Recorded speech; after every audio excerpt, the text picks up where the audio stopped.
La mamá y el esposo la llevaron con un médico tradicional, le pusieron hierbas, todo eso.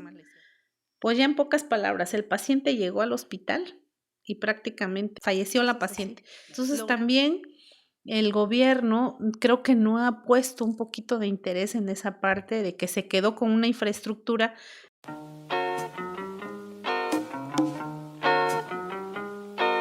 ¿Qué onda, gente? Sean bienvenidos a Proyecto Jaguar. Hoy tenemos un capítulo diferente. Hablaremos del tema de la salud y de sus implicaciones en las comunidades indígenas de la Sierra Norte de Oaxaca. Para ello nos acompaña María de Lourdes Ambrosio.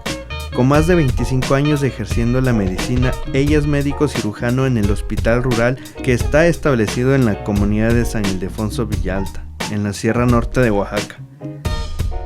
Hoy está aquí para contarnos de su experiencia y de lo que sucede en torno a la salud en la región. Quédense y disfruten de este capítulo. Bienvenida, doctora. Te podemos llamar doctora, a ver. Sí, claro. O Lulu, como guste. Bienvenida, Lulu. Qué gusto tenerte aquí. Gracias. Cabe señalar que Lulu es mi paisana. Nosotros somos originarios de San Cristóbal Achihuaj, somos zapotecos. Y bueno, ella trabaja, como lo comentábamos, en el hospital de Villalta. ¿Cuántos años llevas trabajando ahí? Pues yo llevo para noviembre, para el 16 de noviembre cumplimos 30 años. 30 años en ese hospital. Y pues prácticamente iniciamos el primer día que empezamos a laborar ahí en el hospital, el primer día de inauguración y todo. Desde ese primer día tuve el gusto de iniciar ahí con mucho orgullo. Participamos los que estamos ahí de inicio de operaciones a instalar desde una mesa, todo el material y el equipo. Eso es pues para mí es un orgullo, ¿verdad? Decir eso. Entonces conoces el hospital desde sus cimientos. Así es. Me decías que entraste como enfermera, ¿verdad? Así es. Yo entré como enfermera y 6 años exactamente después decidí hacer la carrera de medicina. Y pues me ausenté ahí los 5 años porque el internado lo hice en el Hospital General de Zona número 1 del IMSS de Oaxaca y el servicio social, precisamente yo fui la que inicié como pasantía ahí de médicos que no había anteriormente. Yo lo inicié ahí en el hospital de Villalta. Orgullosamente yo fui la que hice la apertura para que llegaran médicos pasantes ahí para hacer el servicio social. Hice todo el trámite de papelería y todo, con tal de no perder el espacio, porque a mí me estaban guardando el espacio de la base y pues ya regresé a hacer el servicio social aquí en el hospital de Villalta. Toda una gestión, ¿verdad? Así es. ¿Siempre quisiste ser doctora? ¿Médico? Curiosamente no. No como otros niños, ¿verdad? Que sueñan ser médicos y todo. Mi caso no fue ese. Pues prácticamente fue porque yo estuve en Estados Unidos y mi hermana es enfermera. Ella sí tuvo el sueño, hizo su carrera de enfermera aquí en Oaxaca, se fue a ahora sí que emigró, se fue a Estados Unidos y allá ella revalidó materias, estudió enfermería otra vez. Entonces yo me fui a estudiar teniendo la idea de ser maestra de inglés y me fui para allá a Estados Unidos, pero cuando llegué, la sorpresa que me llevé es que ella me obligó, así fue la palabra, inicialmente para estudiar enfermería, porque ella me decía, después estudias lo que tú quieras, pero vas a estudiar enfermería porque eso es lo que, o sea, una persona que gana muy bien aquí es un ingeniero, hasta un trabajador social, un médico, una enfermera son los que mejor ganan. Entonces, cuando yo empecé a estudiar enfermería, curiosamente, cuando ya iba o sea, haciendo las prácticas, fue ahí donde me nació que realmente me gustaba, porque me tocó hacer prácticas en un hospital de geriatría y me llamó la atención, pero más que llamarme la atención, me dio mucha tristeza de ver y decir, así es como terminamos todos y sin la ayuda de nadie, a pesar de que tenía mucho dinero la gente ahí, me dio mucha tristeza y me empezó a gustar Disculpa, ¿qué es geriatría? Geriatría. Geriatría, sí. Es una especialidad donde cuidan a puros ancianos, Ah, puras muy bien. personas adultas o adultos mayores como conocemos aquí. Bueno, tienes tú una propia historia de migración a Estados Unidos. Así es, Ok, ¿nos puedes contar un poquito brevemente sobre tu claro. proceso migratorio? Sí, pues, yo estaba estudiando la prepa en, México, en la Ciudad de México, y, pues, tuve muchas carencias en relación a que no teníamos una casa propia, nada, y, pues sí, batallé bastante porque es una historia entre bonita y triste, se puede decir, porque no había ni siquiera cómo comunicarse en ese entonces por teléfono, ¿no? Era por cartas. Y ahí donde me tocó vivir, pues, como todo en la vida, ¿no? Hay gente buena y hay gente, pues, negativa, por así decirlo. Y, pues, realmente no me fue tan bien en ese año. Entonces, me habló mi hermana por teléfono, que es la que ya estaba ahí, me dice: "¿Qué es lo que quieres estudiar?". Y le digo: "No, pues, es que yo quiero dar clases de inglés, o sea, yo quiero aprender inglés, quiero dar clases, ser maestra de inglés". Y me dice: "Pues, vente para acá". Entonces, ella fue la que prácticamente me ayudó para ir allá a Estados Unidos, pero mi idea era ir también a trabajar, o sea, esa inicialmente yo decía: "Quiero ir a trabajar", pero ella ya tenía la idea de que me quería ayudar para estudiar. Entonces, yo la verdad le agradezco mucho a ella porque ella se hizo responsable de todo. Pues, cuando yo llegué ahí, ella no me dejó trabajar. Entonces, me dijo: "No, tú vas a estudiar y me vas a ayudar aquí en la casa". Entonces, ella fue la que me metió para estudiar. Yo estudié la preparatoria, que es la high school allá, y decía haciendo esa carrera, porque yo no sabía hablar nada de inglés. O sea, me vi obligada porque ella me puso así, ¿no? Vas a ver películas en inglés, vas a leer todo en inglés, o sea, todo, todo. Y en 3 meses, prácticamente yo ya estaba entendiendo muchas cosas en inglés. En 6 meses yo ya estaba hablando inglés en el 90%. Y a partir de ahí, ya como a los 2 años que estaba en la prepa, me metió ella a la carrera de enfermería, para estudiar enfermería allá. Pero sí estuve 4 años. Después dije: "No, esto yo no quiero estar aquí". Me voy. Sí, yo no quiero estar aquí. Cuando llegó el teléfono, pues, también mis papás, ¿no? Decían otra como, pues, era yo una niña obediente, porque era la más chiquita de la casa, pues, ya extrañaba yo a mis papás, a mi familia, lo que haces aquí, todas las cosas que tienen allá es completamente diferente. Entonces dije: voy a regresar, voy a ir a ver a mis papás y tal vez regrese", porque ahí ya había empezado el primer semestre de hacer una como especialidad, ahí es por categorías de enfermería. Entonces, yo ya estaba como haciendo, ahí le llaman, bueno, aquí sería como una supervisora de enfermería, y ya estaba yo en esa carrera y por ende hacer carrera de medicina. Entonces, yo ya tenía un semestre en esa escuela, aparte de lo que ya había hecho como enfermera general, se puede decir, este, cuando me regresé aquí, supuestamente de vacaciones, y pues ya no me dejaron regresar. Me dijo mi mamá: "No, ya no te regresas, te quedas, aquí es tu casa, es tu pueblo, es tu gente y mira, heme aquí, aquí estoy". ¿Qué haces ahí, no? Ajá. Entonces llegaste, volviste a estudiar enfermería y Acá no, ya hice un curso nada más. Hice un curso de 3 meses que nos hicieron como un protocolo para entrar a trabajar al hospital, porque igual yo no venía con la idea de trabajar al hospital, o sea, fue como coincidencia. coincidencia total.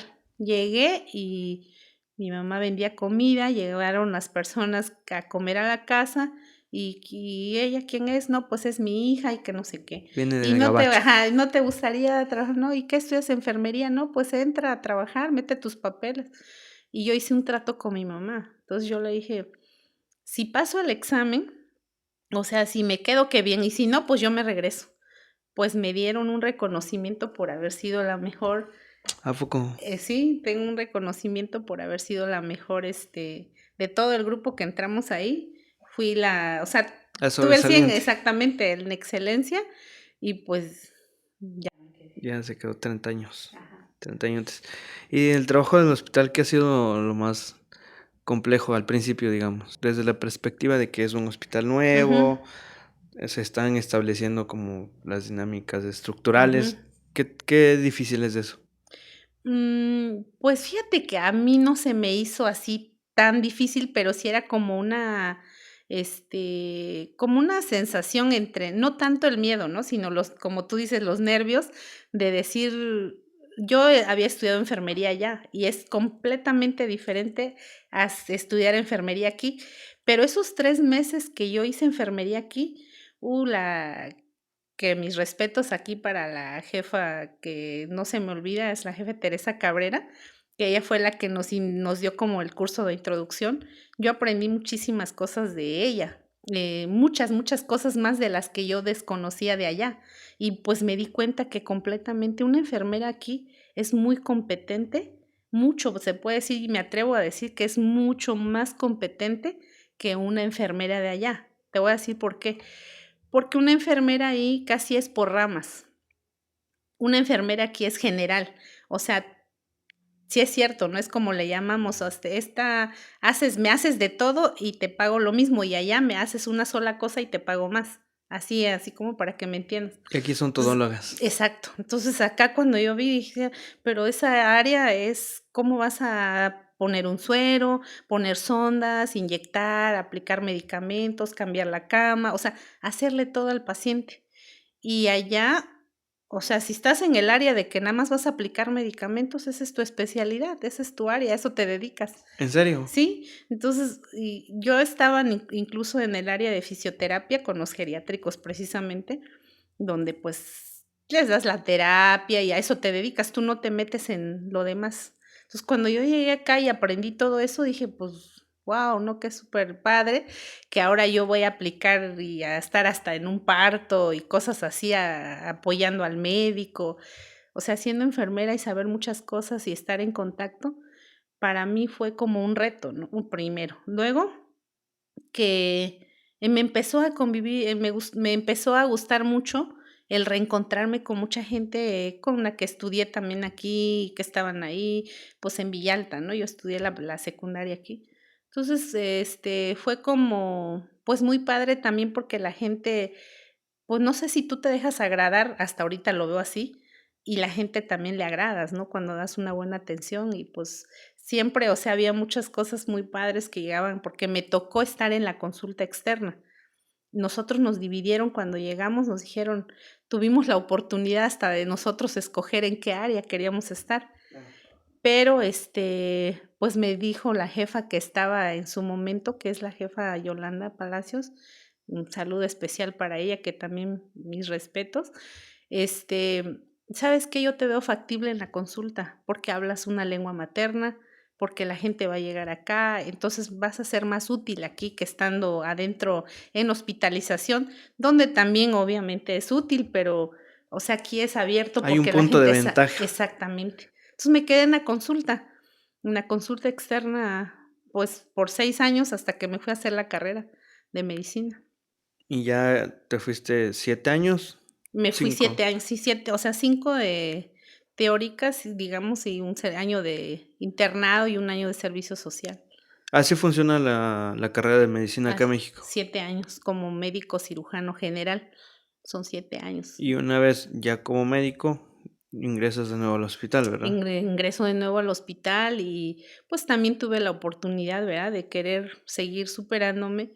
Hice un diplomado de tanatología, Que es un eh, punto que vamos a tocar más adelante. ajá, y otro diplomado de programación neurolingüística. Muy bien. Y en todos estos años de estar en el hospital, bueno, cabe reseñalar que es un hospital rural. Sí ha habido un gran cambio entre cómo era todo este tema de salud en los inicios o hace 30 años a cómo es ahora. Mm, prácticamente la infraestructura es la misma y los servicios básicos que tiene un IMSS Bienestar son 4 especialidades básicas que hasta la fecha las tiene. Son pediatría, cirugía general, ginecología y obstetricia y medicina interna. Son las 4 especies y también pues tiene su consulta de medicina familiar y las demás áreas de atención. No han cambiado. Lo que sí ha cambiado un poquito es en relación a las estrategias que toma de acuerdo a cada gobierno, ¿verdad? Primero que cambian por los nombres, que primero IMSS Coplamar, IMSS, van cambiando, ¿no? Solidaridad y ahora que es bienestar, pero toman sus propias estrategias y también de acuerdo a la Organización Mundial de la Salud, cuando manda estrategias para mejorar, por ejemplo, el hospital, tales como, por ejemplo, la acreditación. Este hospital está acreditado, que puedo decir orgullosamente se acreditó cuando yo estuve como encargada en la dirección. También fue un reto muy grande y fuimos de los 9 hospitales, fuimos el mejor evaluado en ese punto. Y es una ventaja porque en base a eso, ahora sí que las unidades de evaluación de salud que tiene en general los hospitales, lo que hacen es que cuando ya estás acreditado te dan un poquito más de ventajas en relación al equipo, los insumos, por ejemplo, los laboratorios, ¿no? Un ejemplo que a lo mejor hacíamos 40 estudios, por así decirlo, es un ejemplo nada más, pues ahora ya hacemos, en lugar de 40, hacemos 60. Entonces ya se aumentaron, o sea, mejoraron, por ejemplo, el quirófano, donde nos dieron ya mesas para cirugía nuevas, equipos de anestesia, hasta el inmueble, ¿no? Claro, y en cuanto a enfermedades, o sea, ¿cómo ha sido no sé si llamarlo avance o cómo ha sido el cambio en cuanto al tema de los pacientes? ¿Cuáles eran las enfermedades más comunes hace 30 años y cuáles son ahorita las más comunes? Pues hablando específicamente de hace 30 años, sí,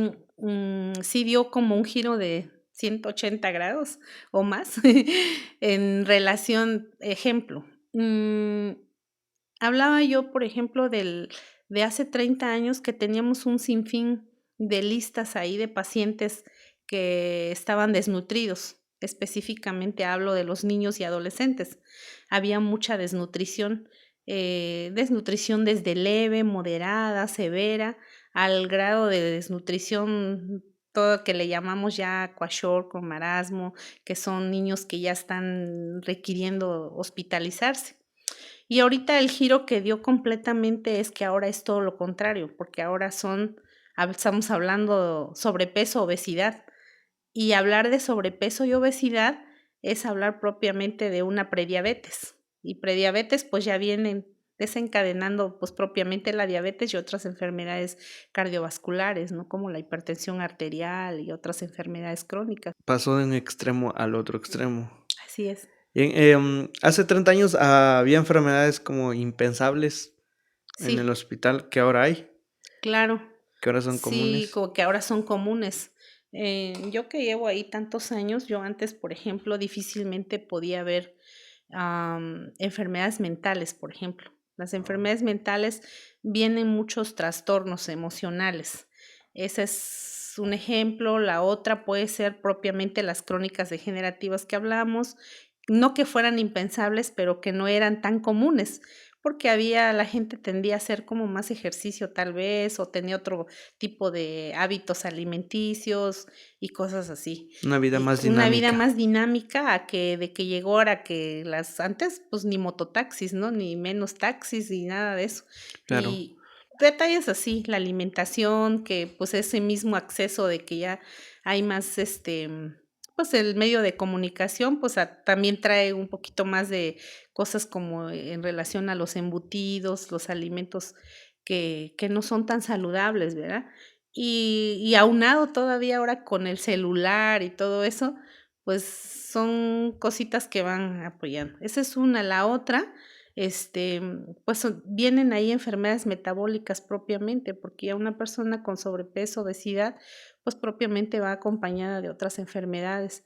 Pero sí llama mucho la atención las enfermedades esas de trastornos mentales, ¿no? Y es un sinfín de números desde una depresión leve, un trastorno de ansiedad, al grado de esquizofrenia, que ya estamos hablando de una situación muy grave y que en la actualidad lo estamos viendo, y aquí en el hospital hemos tenido casos con esos pacientes, y no estoy hablando de una persona adulta, estamos hablando de personas o jóvenes sobre todo. Sí, es un tema muy interesante, sobre todo porque la salud mental tiende a ser un tabú. En el contexto en el que estamos puede ser un poquito más y aún así sigue siendo un tema tabú. Nadie toma en serio este tema de las enfermedades pues mentales, ¿no? Ujú, Pero aquí me gustaría que nos explicara brevemente ujú, y de manera coloquial qué es la diabetes y qué es la presión alta, que ujú. son las enfermedades crónicas más presentes en nuestro contexto. La diabetes y la hipertensión arterial son propiamente, o las conocemos como enfermedades crónico-degenerativas. ¿Por qué? Porque es una enfermedad que desafortunadamente ya no se cura como tal, sino se lleva un control para, pues, decir que estás bien. La diabetes es una elevación de azúcar, así le llamamos, una elevación de glucosa en la sangre, ¿no? ¿Por qué? Porque el páncreas deja de hacer la función de secretar la insulina que nosotros, que lo normal que hace. Y eso se debe a una mala alimentación o al exceso de azúcares que tomamos. Entonces, la gente cree que, por ejemplo, ah, bueno, no cree, más bien es un ejemplo que voy a poner. Tan solo tomar una Coca-Cola tiene 240 gramos de azúcar.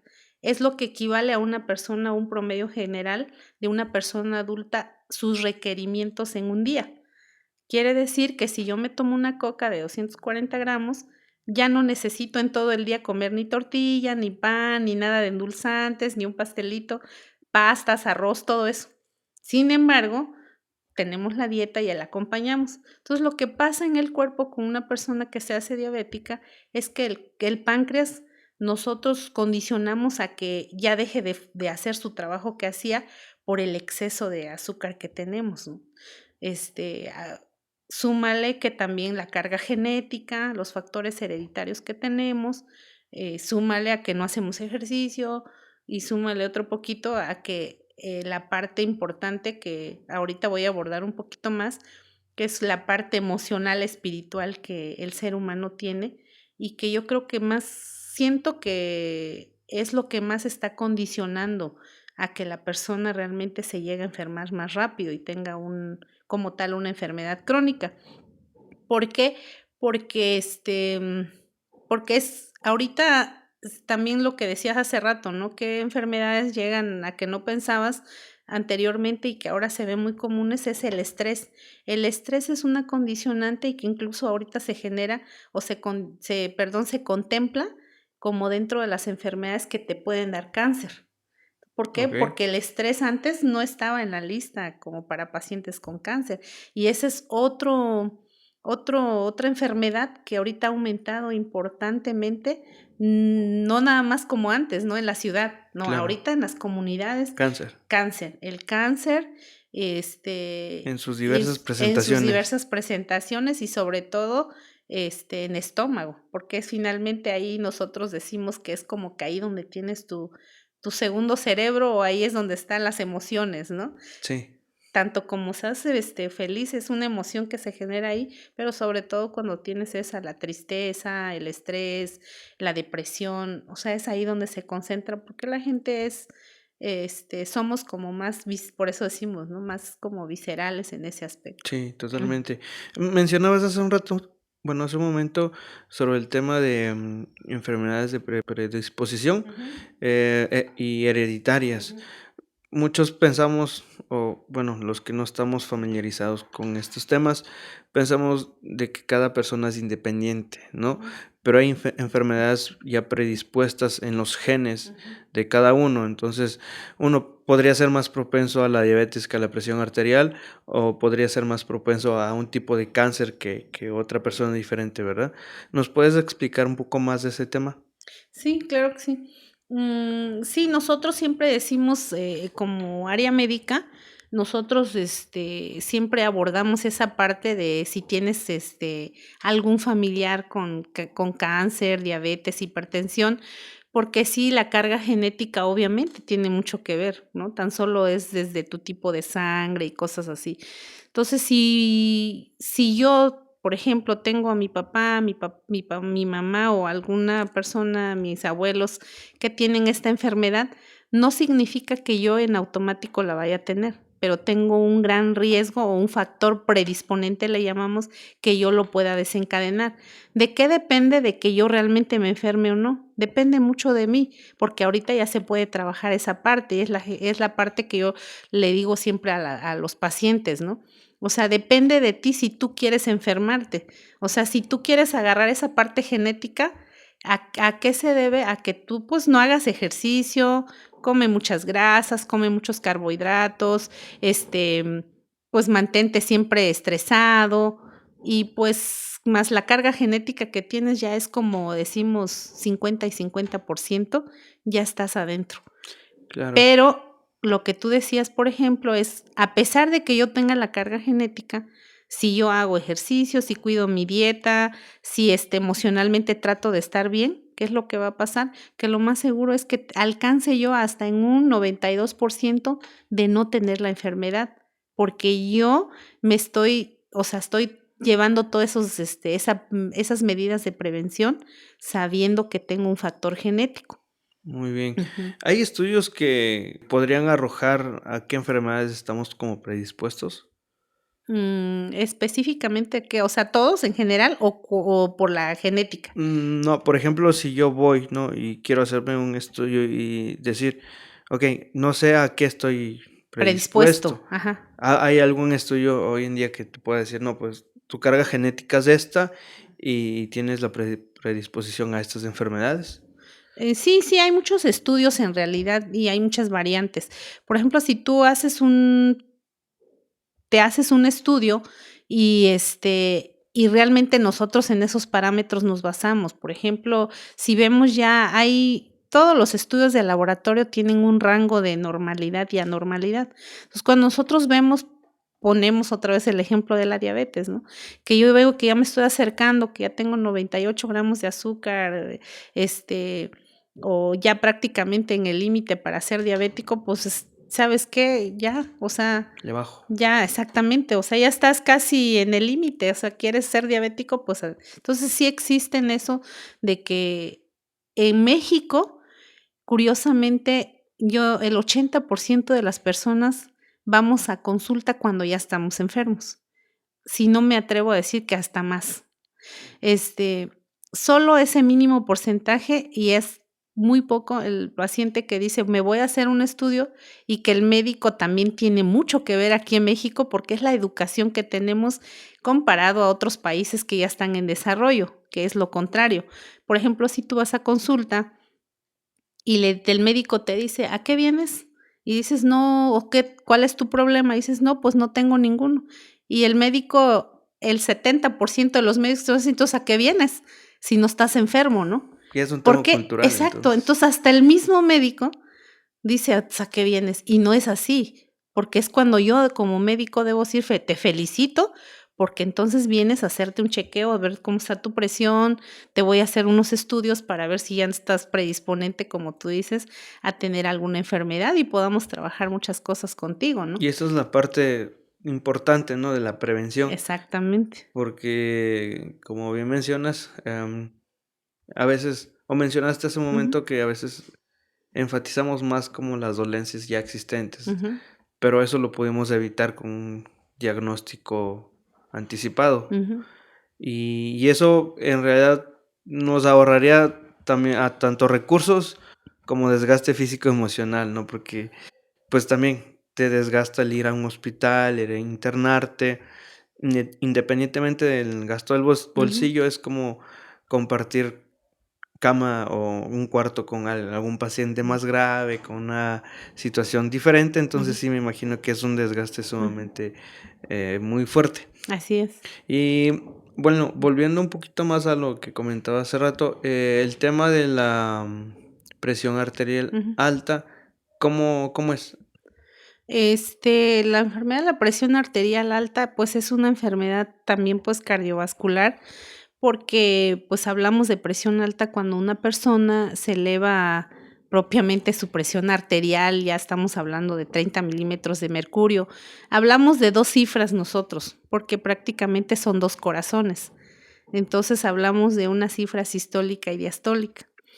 Cuando una persona, a veces que no se confundan, porque a veces dicen ¿cuál es la presión normal? Y todos decimos lo normal es 120/80, ¿no? Es lo que nosotros manejamos. Pero hay personas que manejan presiones más bajas. Y si una persona maneja, por ejemplo, 90/60 de presión arterial y llega al hospital un día y se siente mal y su presión arterial es 120/80, esa persona ya está hablando de que es una hipertensión que tiene, a pesar de que sea el número normal que conocemos, porque esa persona, si se sabía su cifra basal, que es baja, pues ya se elevaron 30 milímetros de mercurio. Es un riesgo, ¿no? Es un riesgo. Entonces, hablar de presión arterial, como le digo a mucha gente, no a todas las personas les va a dar por igual. Puede que a ti te suba más de 30 milímetros de mercurio y estés como si nada. Y puede que a otra persona le suba 20 milímetros de mercurio y ya prácticamente llegan hasta deseados, les llamamos, ¿no? Con un evento cerebral vascular. Y es muy triste y muy difícil porque hay gente que hasta incluso puede fallecer en ese trance que llega al hospital, o si no lo llevan a tiempo, todo eso. Y eso ya requiere, son ya como otros cuidados más específicos e incluso otro nivel de atención, porque ya requieren una tomografía, porque no sabemos hasta qué tanto está dañado el cerebro en ese momento. Entonces, hablar de una hipertensión arterial también no es nada fácil, es una enfermedad también pues crónica cuando la detectas a tiempo y ya tomas pues tu tratamiento, pero cuando te da así de repente y puede ser hasta hemorrágico, ¿no? Una hemorragia cerebral por una elevación de la presión arterial. Hay una pregunta que quiero hacer. Ujú. Está relacionada más con el hospital que con las enfermedades. Ujú. Vamos a considerarlo como un paréntesis. En este caso del hospital rural, Ujú. ¿cuál es el estado de la atención médica en zonas rurales y qué desafíos se enfrentan en términos de acceso a la atención y diagnóstico temprano de enfermedades? Okey. Entonces, se basa propiamente a Retos se qué enfrentan. retos, ¿no?, enfrentamos con Ajá. esas unidades. Tanto para diagnosticar, Ajá, como para atender. sí, a lo que voy es que sí es un tanto difícil, porque son 13 unidades médicas. Hablo de Villalta específicamente, IMSS Bienestar Villalta tiene 13 unidades médicas rurales, ¿Qué son las clínicas que son las famosas? clínicas famosas.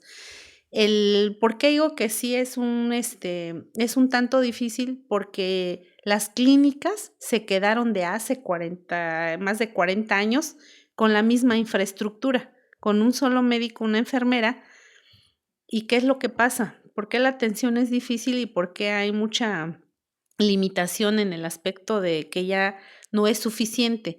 Es difícil porque la unidad médica rural, el único médico y enfermera o 2 enfermeras que están ahí atendiendo a una comunidad, por ejemplo, aquí la Chiroac, es insuficiente. ¿Y a qué se debe eso? Que, pues, aunque quiera el médico atender tantos pacientes, no va a poder hacer las acciones de prevención. Las enfermedades que llegan ahí en el hospital, sobre todo ahorita, son esas, las que ya mencionamos, enfermedades cardiovasculares, la diabetes, la hipertensión, las neoplasias, que entran todas las enfermedades de cáncer y cosas así, y una muy, muy importante, que es los embarazos, las complicaciones de embarazos. Precisamente el hospital hace 11 meses tuvo una muerte materna de una muchacha de 22 años Okey. primigesta, que ya no debería de pasar, ¿no? Decimos ya no debe pasar, A estas alturas de la medicina no debería ya no pasar. debería de pasar, ¿no? Pero sí es un tanto limitante, ¿por qué? Porque el acceso para llegar a las comunidades, todavía se torna muy difícil, a pesar de que ahorita ya están las carreteras, llegan los carros, es muy difícil. Ahora la gente, si no tiene una unidad médica, un médico que le oriente constantemente, y más la cultura, la religión y todos esos factores predisponentes que tienen en casa, los usos y costumbres que la gente tiene en relación a que, pues, lo que la partera me diga o lo que mi mamá vivió, todavía lo quiero vivir. Lo que Pues la exacto, medicina ajá, tradicional ujú, también, ¿no? que ahorita vamos a mencionar ese punto también. Pero, o sea, todos esos factores hacen un tanto difícil diagnosticar enfermedades que pueden prevenirse y puede evitarse una muerte a una persona tan solo con la prevención. Pero también no tienen, tal vez el recurso para trasladarse incluso, ¿no? A veces, un paciente que quiere venir, a pesar de que ya está muy mal, está muy enfermo, hemos tenido muertes todavía te estoy hablando de hace 2 años todavía, de 2, 3 años que se han muerto niños por una diarrea, cosa que ya no debería de pasar. Entonces, pero esos niños a veces es por el retraso, ¿verdad? Que ya los curó, que primero las hierbas, que esto y el otro. Entonces, cuando ya llegan muy graves. Y a veces porque no tuvo el dinero para pagar un carro o porque fui a la clínica y ya no alcancé la ficha de 40 personas que iban a ver al día y cosas así. Entonces, también el gobierno creo que no ha puesto un poquito de interés en esa parte de que se quedó con una infraestructura. Imagínate, hace 40 años tal vez sí era suficiente porque la población era menos, pero ahorita ya 40 años ya creció más la población, pero está con la misma infraestructura de un médico y una enfermera. Claro. Entonces yo creo que sí es una situación muy preocupante y ahorita pues también está el tema de que todo la medicina es como a la defensiva, ¿no? De que si ya me habló mal el médico, cosas así, pues demando. Entonces a veces el médico se torna también en la unidad, pues mejor lo mando, ¿no? Que se vaya a ver a dónde y pues me lavo las manos y ya no sé nada de este paciente. Y pues el hospital de Villalta afortunadamente atendemos, o sea, es cero rechazo. Todos los Claro. pacientes que llegan ahí, la indicación que nosotros tenemos es cero rechazo, pero sí hay muchas carencias y sobre todo, no todas las comunidades tienen una unidad médica también. Hay comunidades que no tienen ni siquiera una unidad médica, Ok, entonces y tienen que ir a otras comunidades que sí tienen. Y Exactamente. eso representa un gasto de movilidad a otra comunidad. Ujú. ¿Cómo funciona esto o cómo mantienen esta relación entre los pacientes y su relación propia con la medicina tradicional de las comunidades? Bueno, ya hablamos de que son factores como socioculturales que de repente frenan la actividad médica, pero ¿ustedes cómo han llevado este trabajo de relacionarse con ellos? Pues realmente la medicina, o sea, la medicina científica, sí, con la empírica no está peleada realmente. Es más, nosotros deberíamos de siempre trabajar en equipo como tal, ¿no? ¿Por qué? Porque el mismo instituto, por ejemplo, decía hace rato de la acreditación, ellos tienen un punto importante y tenemos una persona que trabaja sobre la interculturalidad, que es un tema muy importante, ¿verdad? Y dentro de la interculturalidad no solo hablamos de que busquemos una estrategia para que el paciente que tan solo no puede expresarse porque no habla más que una lengua materna y llega al hospital o a la unidad donde con un médico y pueda expresar su dolor. No solo eso, sino que la parte de la medicina tradicional sabemos que en todas las comunidades lo llevan a cabo. Hasta nosotros los médicos llevamos a veces la medicina empírica en casa, ¿no? Empezando por un tecito y cosas así. Y no es malo. El detalle o cómo lo estamos llevando, el instituto, por ejemplo, incluso llevó un tiempo que hasta capacitó a las parteras y les dio el material y el instrumental para atender incluso un parto. Pero cuando vimos que todas estas situaciones al final de cuentas no lo llevan como les están como apoyando, enseñando, sino al final de cuentas las parteras dicen, pues yo lo hago como lo aprendí y así lo sigo haciendo.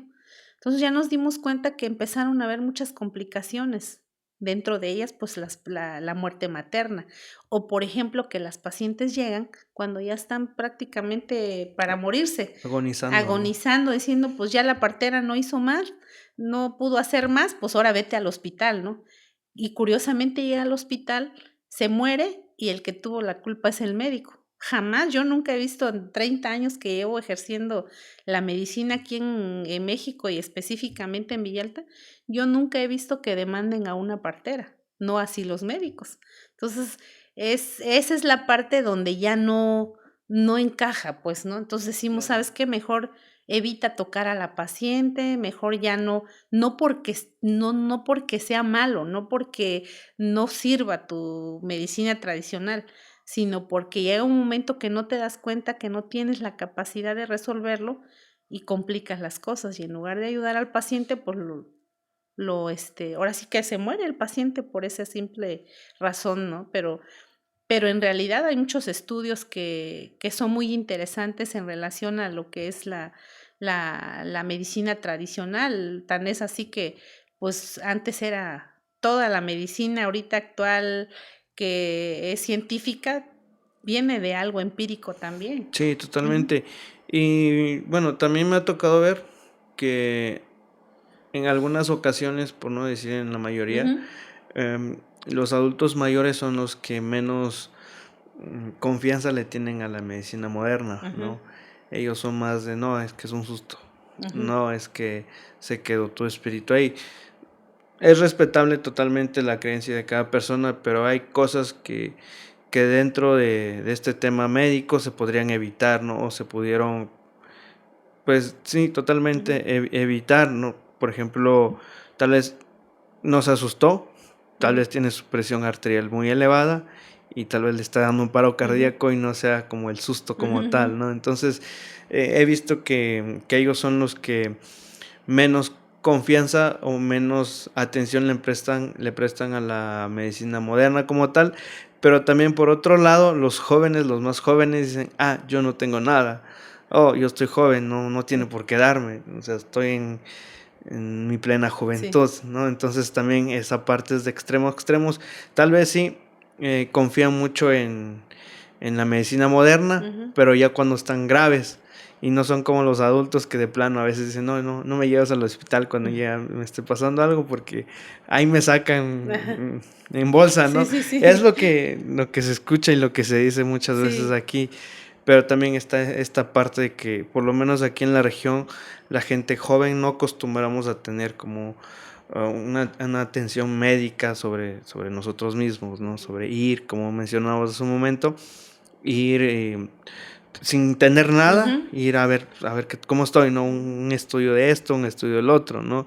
Y siento que eso es muy importante, la prevención, no solo que el doctor y que el médico y que las pláticas que luego dan en las clínicas te digan, no, pues checa tu azúcar, checa esto, checa el otro, sino también ser conscientes de que es tiempo, ¿no? ujú, Con todo lo que vivimos, con todo lo que consumimos de la boca para adentro, pero también de lo que consumimos a través de los ojos, como ujú. mencionabas hace rato, siento que es tiempo también de prestar atención y evitar ciertas cosas. Así es.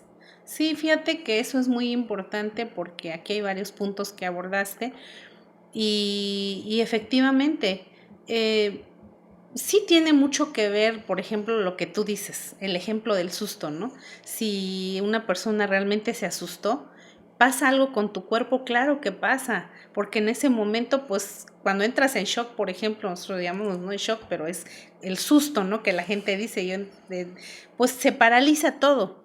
No solo físicamente, pues la sangre también hace como un espasmo, Un ¿no? corto. Un corto ahí y que tan es así que lo hemos visto, llega una paciente que se accidentó, le tomamos sus estudios y todo está elevada su azúcar, y no significa que ya sea diabético. Entonces, ¿tiene relación lo que dice la gente? Sí tiene relación.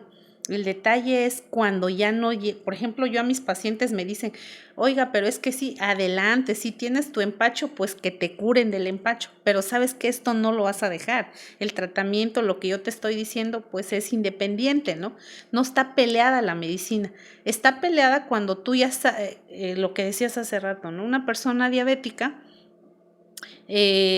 pues llega, te dicen, también hasta la forma de cómo damos la noticia al paciente tiene mucho que ver cómo la va a recibir, porque para esa persona que ya es diabético y que le voy a decir que ya es diabético, pues no va a decir, ay, bravo, ¿no? Pues ya estoy enfermo, lo logré, soy diabético. No, la persona obviamente va a entrar en un proceso de duelo y es una pérdida de su salud que tenía, porque todos dicen así, pero es que yo estaba bien, claro, o sea, todos estamos bien antes de enfermarnos, ¿no?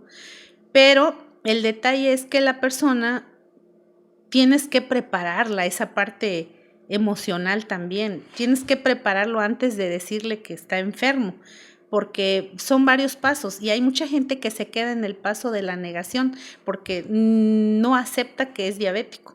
Y cuando no pasa ese, cuando no avanza en ese paso de decir, aceptar que es diabético, pues ya no logramos un objetivo. Esa es una.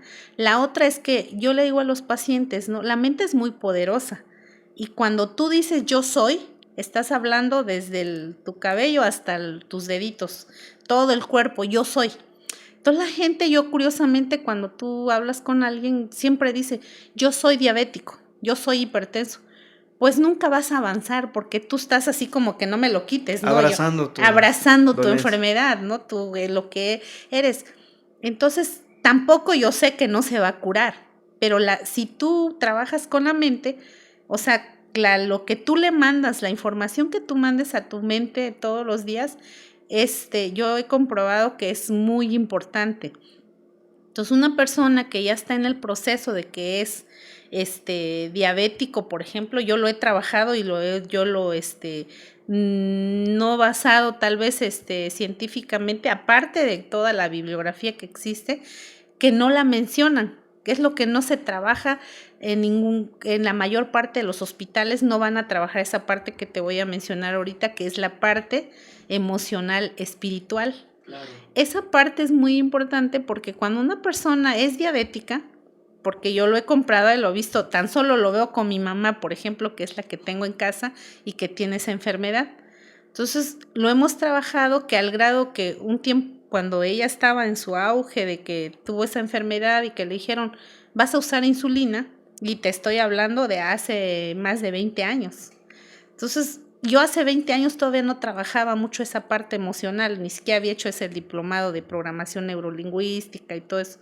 Entonces, cuando empecé a trabajar esa parte importante con ella, es al grado que ella ahorita toma media tabletita de su medicamento con todo lo demás que hace, porque es importante la parte espiritual, la parte emocional, y no estoy hablando de ninguna religión, no estoy hablando de nada de eso, simple y sencillamente es la paz que tú tengas, la tranquilidad que tenga la persona y la parte importante de evitar ser negativo con todo el entorno, llámese envidia, egoísmo, enojo, estrés, o sea, todas las cosas negativas que están a tu alrededor, o sea, todo eso lo tienes que empezar a desechar.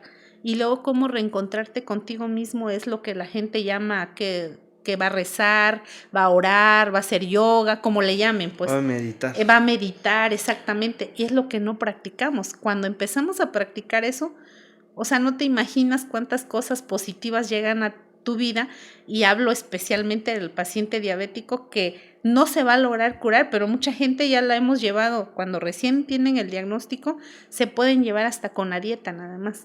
Y eso es lo mismo que se podría extrapolar a otras enfermedades, ¿verdad? Así es. Y antes de que toques este punto, me gustaría hacer como la introducción breve, porque hablabas de cómo preparar al paciente antes de decirle qué es lo que tiene, o sea, qué enfermedad tiene, pero también cómo se prepara el médico, ¿verdad? Eso es otro punto muy importante, porque hay que tener tacto para pues, hablar con el paciente. Y esto me lleva a la siguiente pregunta. Te inclinaste un poco sobre la tanatología, y me gustaría que nos explicaras qué es tanatología y por qué decidiste inclinarte hacia ella. Hacia ella, ok. Bueno, se dio la oportunidad, ¿verdad? Me invitaron y me dijeron, va a haber un diplomado de tanatología. Y primero no porque yo haya dicho eso me gusta, sino que yo decía quiero prepararme y empezar a hacer diplomados, ¿no? Algo para ayudar a mis pacientes.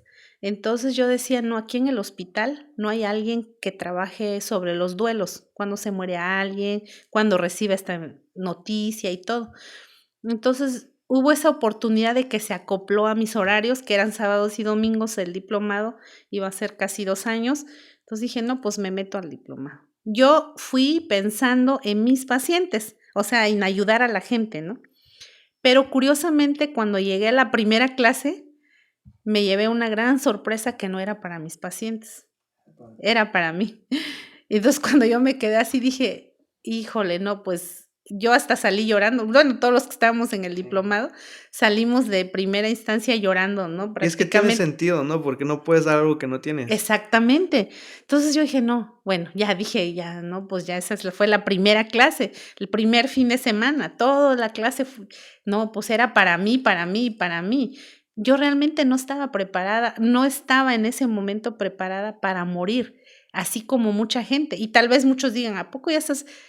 Sí, o sea, tal vez no al 100%, pero ya el 99% sí creo que ya estoy preparada si al rato tengo que pasar a otra vida y cosas así. Entonces, pasó otro fin de semana y vimos otro tema y otra vez, sorpresa, era para, bueno, pues para no hacértela así muy larga, todas las clases fueron para mí, no fueron para mis pacientes. Entonces, cuando ya, íbamos terminando el curso, la verdad que yo me sentía muy bien, porque trabajé muchísimas cosas que yo no estaba propiamente, o sea, preparada. Entonces, ya al trabajar las cosas contigo, lo que dijiste ahorita, cuando ya tú no puedes dar lo que no tienes, ¿no? No puedes dar lo que no tienes. Entonces, cuando tú ya tienes eso, ya lo puedes compartir, ya lo puedes dar. Sí. Entonces, ahí, por eso yo me incli la tanatología estudia la ciencia de la muerte. Entonces, mi mamá incluso me decía, ¿no? Eso no me gusta, porque la gente cuando hablas de si me llego a morir mañana, quiero, ay, no hables de eso, no quiero tocar ese punto, ¿no? Y nadie quiere tocar ese punto. Y Y incluso, bueno, es un tema ujú, cultural tanto en la ciudad, sí, pero más aquí, porque sí, representa cierto punto sí, de sí, sí. espiritualidad muy fuerte. Ujú. Sí, porque la gente lo que más le tiene miedo es a la muerte, y es a lo que menos le debemos tener miedo, porque es parte de la vida misma. O sea, la gente dice, todo tiene solución, dicen menos la muerte, ¿no? Y yo digo, todo tiene solución y la muerte también. Y alguien me dijo: "¿Por qué? ¿A poco usted va a ser eterna?". Le digo: "No, porque nadie va a escapar de ella, y todos vamos Vamos para allá. vamos para allá algún momento". Pero de lo que yo aprendí finalmente en todo esto de tanatología es que, pues, nadie ha regresado después de la muerte para decir qué tan malo o tan bueno es. Entonces, yo pienso que estando aquí en el universo, en la Tierra, las cosas que vas a vivir, tanto buenas y malas, aquí las vas a vivir. Entonces, tú no puedes sembrar limones y cosechar manzanas. Si siembras limones, vas a cosechar limones. Entonces, si tú siembras cosas positivas en tu vida, por supuesto que vas a cosechar esas cosas aquí también. Excelente. Ujú. ¿Y cómo se ha llevado esta parte de la tanatología en tus pacientes y en tu labor médica cotidiana? Pues súper bien. Para empezar, te repito, otra vez conmigo, ¿no? Con mis hijos, con mi familia, cuando tuve mi divorcio, por ejemplo, o sea, cosas que me sirvieron, pues, muy bien en mi vida y que los he llevado. Y me ha ayudado también con mis pacientes, porque ahora hay médicos, bueno, mis pacientes a veces me dicen: "¿Por qué no usted me vio cuando me dijeron la primera vez?", ¿no? Porque el médico hasta me regañó y me dijo: "Pues ahí está, eso querías, ¿no? Pues ya estás enfermo, no obedeces, no". O sea, en lugar de que el paciente está viviendo un duelo y todavía llegas y lo regañas porque ya es diabético, porque ya está enfermo, pues se siente peor, ¿no? Y el paciente llega a su casa y lo único que ella está esperando es casi a morirse y decir: "Ya, pues voy a hacer, no sé, ya me voy a enfermar del riñón, voy a terminar en diálisis". O sea, ya está pensando lo peor. Entonces, ¿cómo lo he llevado? Pues a mí me ha ayudado bastante, porque no solo lo llevo con la gente que se va a morir, sino también la gente que nace. Hay muchas personas que yo diario en la medicina vemos, así como nacen, también mueren. Entonces, pero también hay personas que nacen y no nacen sanos. O sea, por ejemplo, los niños que nacen, hace poco, por ejemplo, ¿no? Que tuvimos una pequeñita que se trasladó, que tenía que otros estudios porque no podía evacuar, se distendió. Bueno, es un ejemplo, pero si nacen con una malformación o nacen con alguna trisomía, un retraso, o sea, alguna enfermedad grave, también cómo tienes que abordar el esperar que tu hijo llega al mundo con tanta emoción y de repente ves esas cosas, tú tienes que trabajar esa parte con los Padres. padres, ¿no? Con Incluso los los padres, bueno, es responsabilidad de los padres seguir trabajándolo saliendo del hospital. así es. Ajá. Y es un reto muy grande porque muchos, deciden rendirse, ¿no? En el proceso. No sabemos qué tan difícil sea, Ujú. eso sí, son casos muy particulares, pero también es algo que debería tratarse. Bueno, tristemente todavía estamos muy retrasados en muchos aspectos. Hablo específicamente de México y más específicamente de Oaxaca. Oaxaca le falta mucho todavía en los hospitales. Está el ejemplo claro que solo contamos con un hospital civil que tiene que atender a todo el estado de Oaxaca, A las 8 que a regiones. las 8 regiones exactamente, y que aquí lo hemos visto, tenemos pacientes y pasa una semana y no hay espacio, no lo aceptan, y si el paciente no tiene el recurso para trasladarse, pues se muere.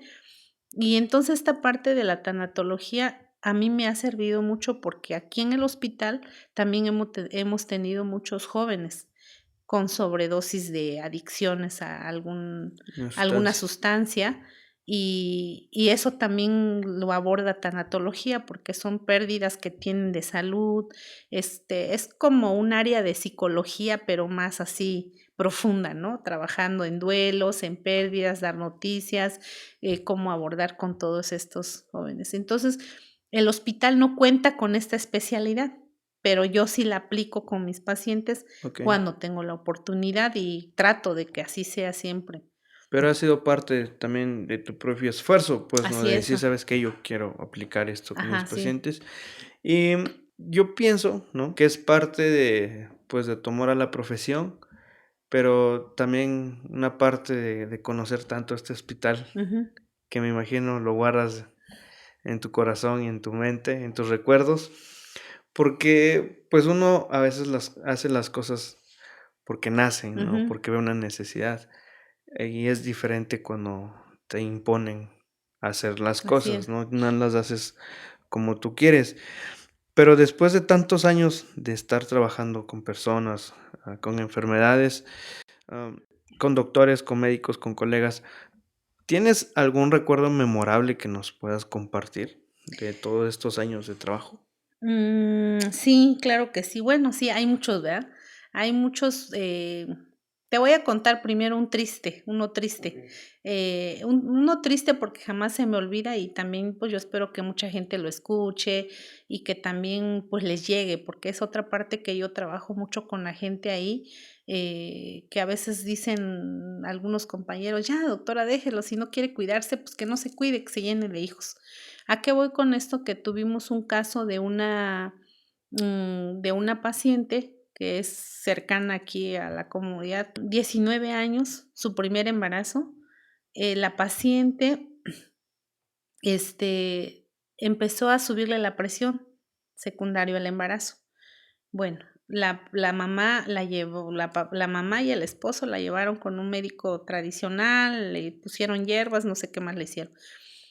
Le volvió, creo que le estaba subiendo más la presión, al grado que la paciente empezó a convulsionar.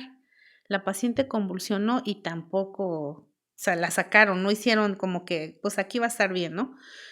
Y, bueno, al grado que llegó a convulsionar otra vez. Entonces, cuando la paciente la vieron ya muy mal, decidieron sacarla, pero cuando decidieron sacarla, no había un carro que la trasladara. Y resulta que cuando consiguieron el carro, estaban pavimentando y la autoridad dijo: "No, pues no puede pasar un carro porque está fresco el cemento, se va a dañar", ¿no?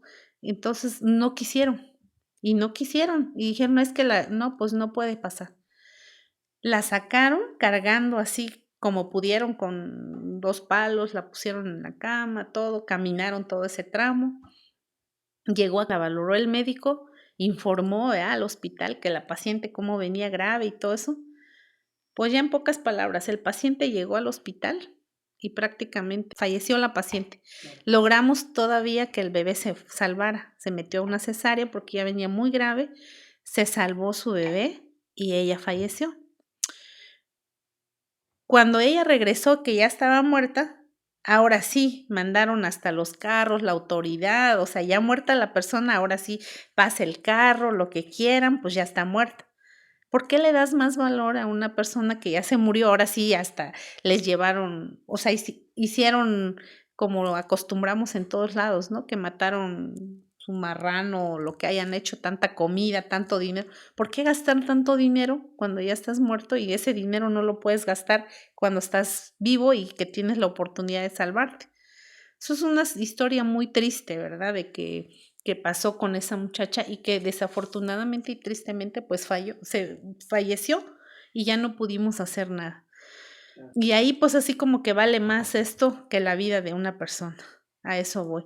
Y ya, esa es una cosa que no, es una historia muy triste que a mí no se me olvida porque es algo que vivimos muy de cerca, ¿no? Y Y de esos puede haber muchísimas, ¿no? hay muchas Que todavía, igual no, incluso historias de esas que el hospital no tiene registro porque hay muchas comunidades alejadísimas y aunado a esto, no hay médicos de base en las unidades rurales. ajá, Ese también es otro problema que se nos pasó a mencionar. Entonces a veces solo está la enfermera con equipo ajá, austero, ¿no? De hace 20 años ujú, y lo único que tiene es el baunómetro ujú, y ya, y ¿no? ya, Y un que otro paracetamol, ¿no? ajá. Entonces, son historias muy, muy trágicas, pero alguna Sí, ahora te puedo contar igual, ¿no? Así como esa buena, mala, perdón, hay muchas buenas.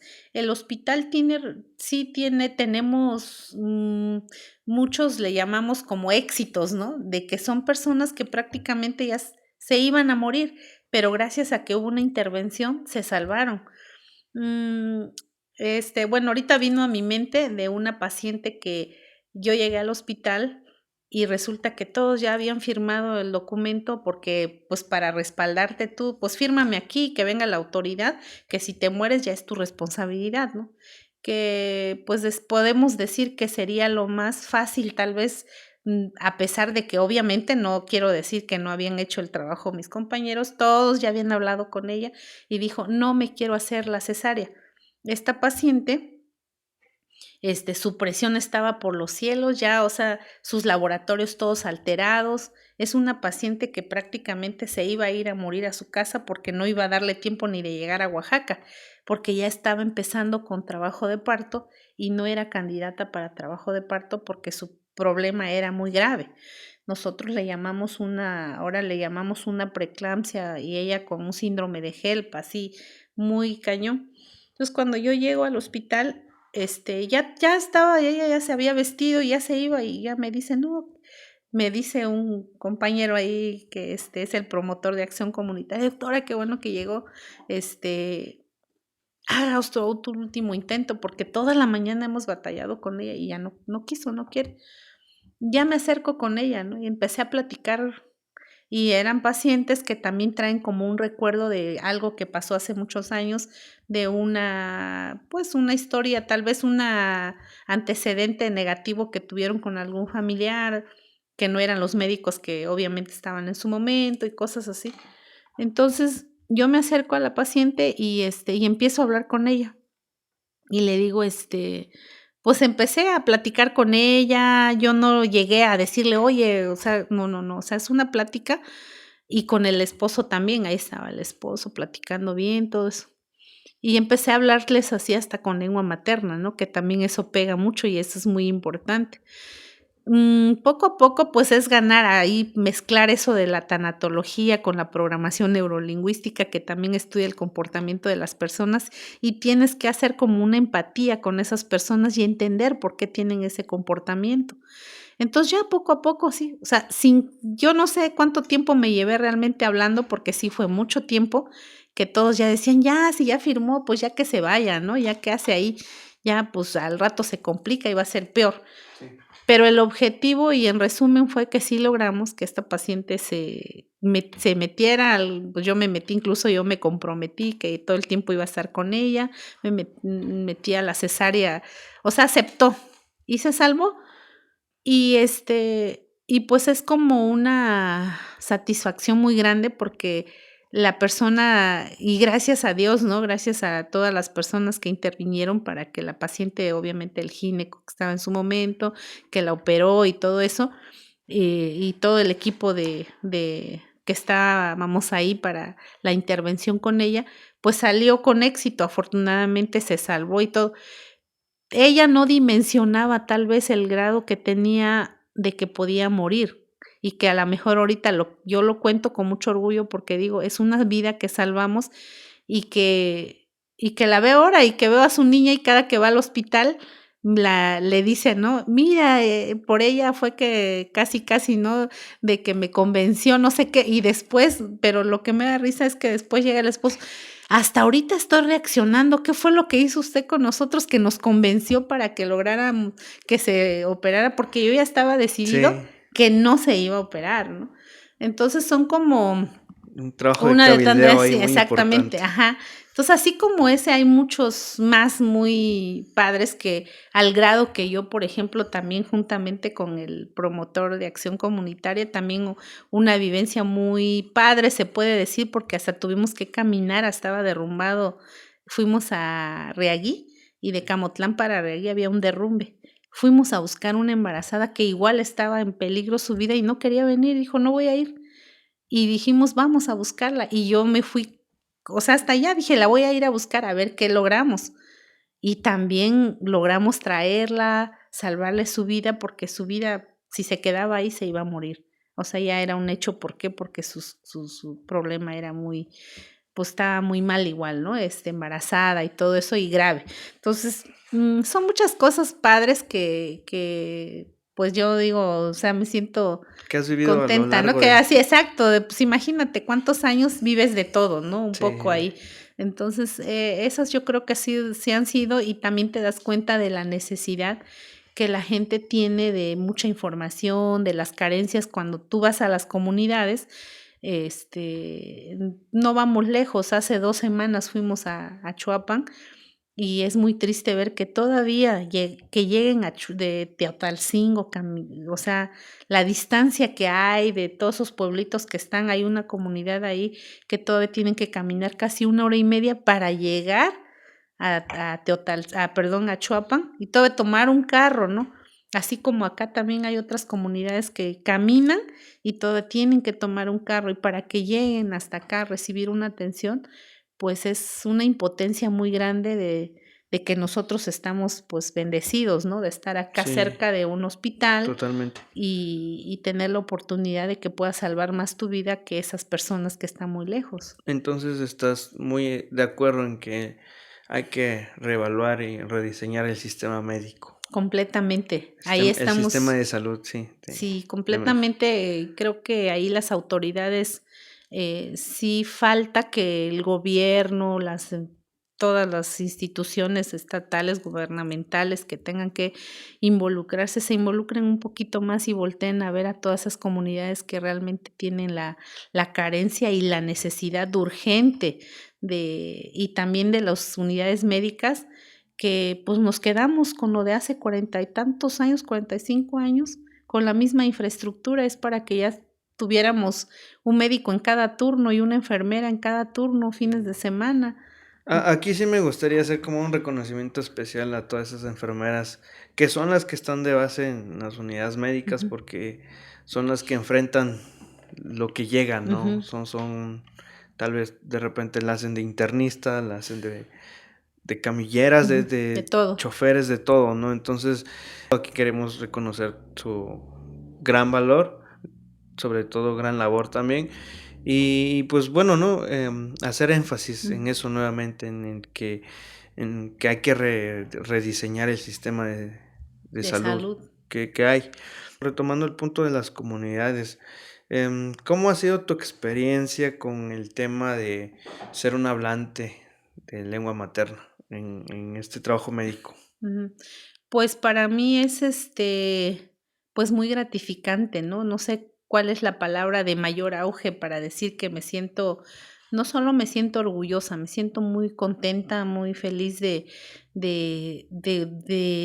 tener esta lengua, porque gracias a esto la gente se acerca, pues a mí en este caso, ¿no? Que yo hablo una lengua materna y que ya me conocen, es como Mayor pues, confianza, ¿no? exacto, la mayor confianza, pero eres como la esperanza de alguien, ¿no? De decir, ahí está ella que me va a traducir y me va a decir, o en este caso ahorita que yo ya, antes que era enfermera, pues tradúceme con el médico, ¿no? Y ahora que ya soy médico, pues ya me dicen, no, es que yo prefiero que usted me atienda, ¿no? Porque usted me entiende y yo puedo expresarme bien. Es muy gratificante y es muy bonito también porque se siente bien padre que tú estás hablando con el paciente y todos ahí nada más viendo como que ya estos que dicen, ¿no? Claro. Entonces, en esa parte y en la otra también es cuando no hay nadie y el paciente está batallando solo y nadie le puede apoyar, también es algo triste.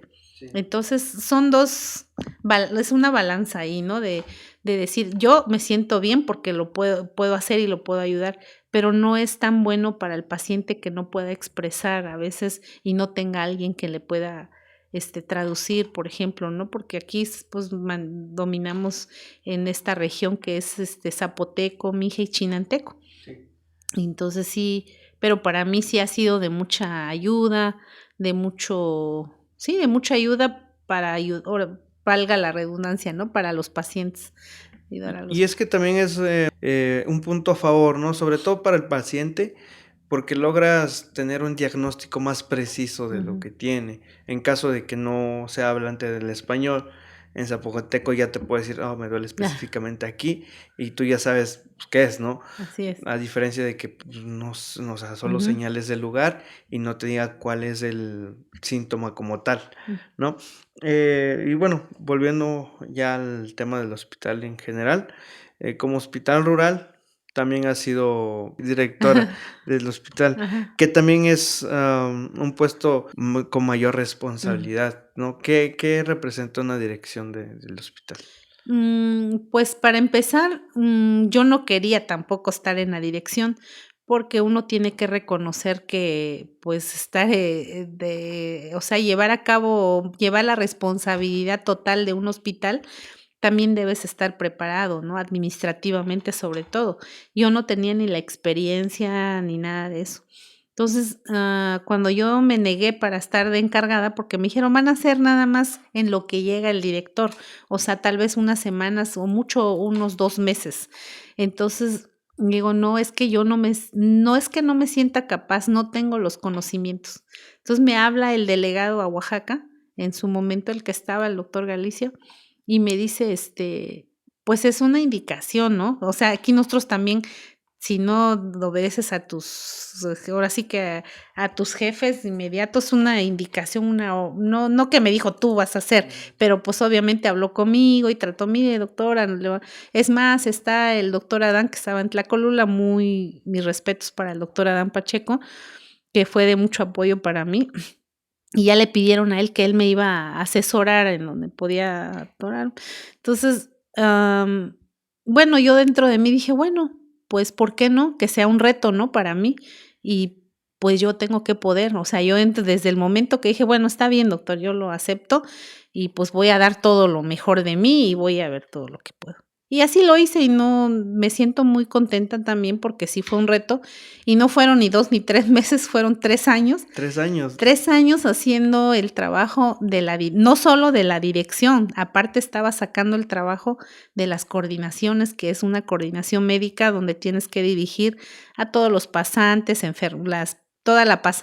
los que llegan a hacer su servicio social, a los residentes, a las especialidades que llegan.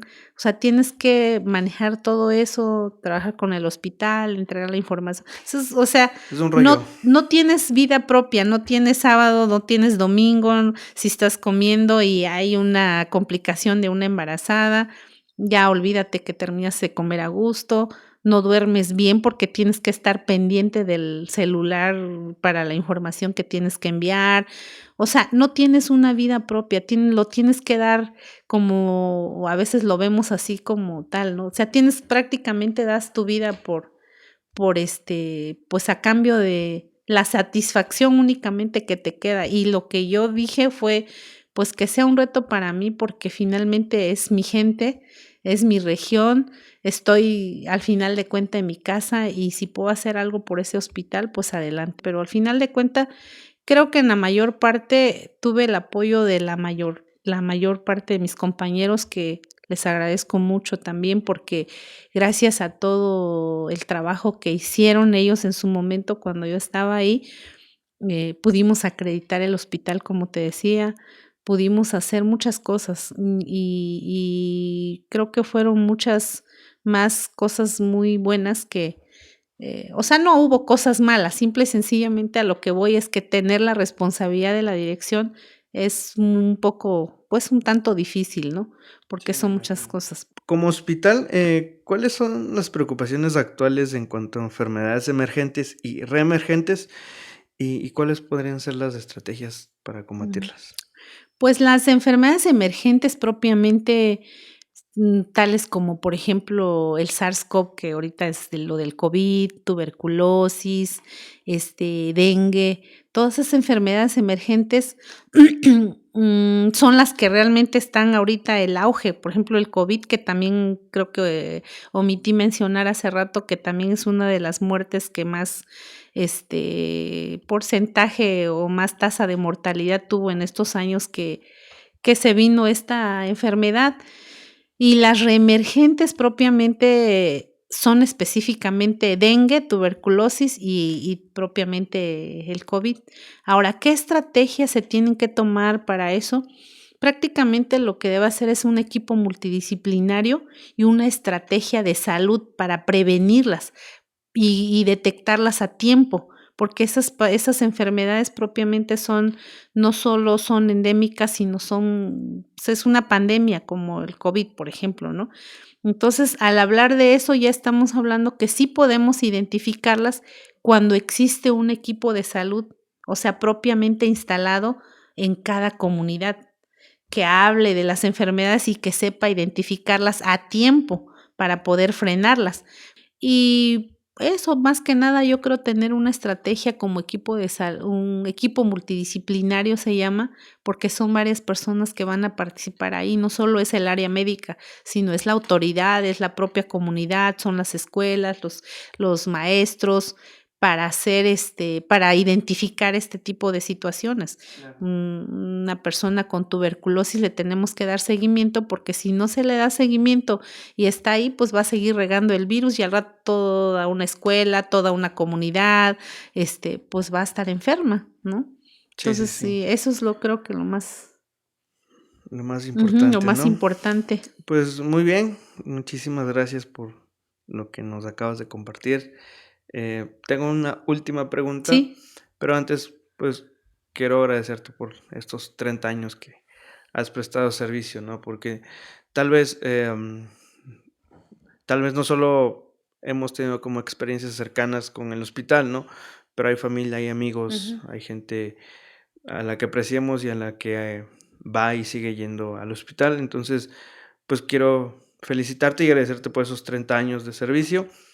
Y Gracias. va la última pregunta, Ujú. que es, ¿qué mensaje tienes para todos nosotros, no? Los que estamos aquí en la región y los que estamos fuera también, Ujú. ¿no? ¿Qué puedes decirnos en cuanto a salud, en cuanto a lo que quieras compartir en términos de Ujú. tanatología? ¿Qué nos puedes decir a nosotros? Bueno, pues primero que nada, yo creo que algo que he aplicado en mi vida, yo creo que es primero el agradecimiento, ¿ah? Bueno, yo también te agradezco por haberme invitado a compartir esta información, que finalmente es algo que a mí me gusta, me encanta, me fascina, y dicen que si tú estás haciendo algo que no te gusta, mejor déjaselo a quien ahora sí que estás ocupando el lugar de otra persona. Esa es la primera recomendación que, pues, podía compartir con toda la gente. Si estás ocupando el lugar de otra persona porque no te gusta, mejor haz lo que sí te gusta. Esa es una, porque si tú haces lo que te gusta, vas a ser una persona feliz, y una persona feliz difícilmente se va a enfermar. Entonces, esa es una de manera general, porque es donde vienen todas las emociones. Una persona hablar de felicidad no nada más es decir: "Pues estoy feliz y ya", ¿no? Me estoy riendo y soy feliz, no. Dentro, a pesar de que muchas veces, ¿no? Dice el doctor Camilo Cruz: "Todos los días tienes que pensar que es el mejor día de tu vida, hasta que tu mente se lo crea". La mayoría de las estadísticas, psicológicas en todos los aspectos, llámese tanatología y todo, decimos que 21 días es es el reto para que se quede como un hábito. Un hábito se hace una costumbre y una costumbre es lo que haces La pues de forma de manera vida. de vida. Entonces, ¿qué significa? Que 21 días tú tienes que agradecer porque el agradecimiento se regresa. No necesitas pedir como la mayoría de la gente hace, ¿no? Pide, pide, pide, pero pues antes de pedir tienes que dar. ¿Y qué es lo que tienes que dar? Pues agradecer todo lo que tienes, una. Y en relación a la parte espiritual, emocional, tienes que estar en reencontrarte contigo mismo, o contigo, llámese mujer, hombre, estar en paz. Estar en paz contigo es pues saber perdonar, evitar todas las cosas negativas que mencionaba hace rato, que no exista la envidia, el egoísmo, que cuando veas el triunfo de alguien también tú lo sepas, cuando aprendas a valorar esos triunfos, entonces sí vas a ser feliz. Entonces, otra de las cosas es que también cambiemos los hábitos alimenticios, porque son los que finalmente nos llevan a alguna enfermedad. O sea, es un grupo son muchos sí, factores que van a predisponer para que la persona esté sana. La otra cosa es el ejercicio, ¿verdad? El ejercicio, no solo el ejercicio físico, sino el ejercicio mental.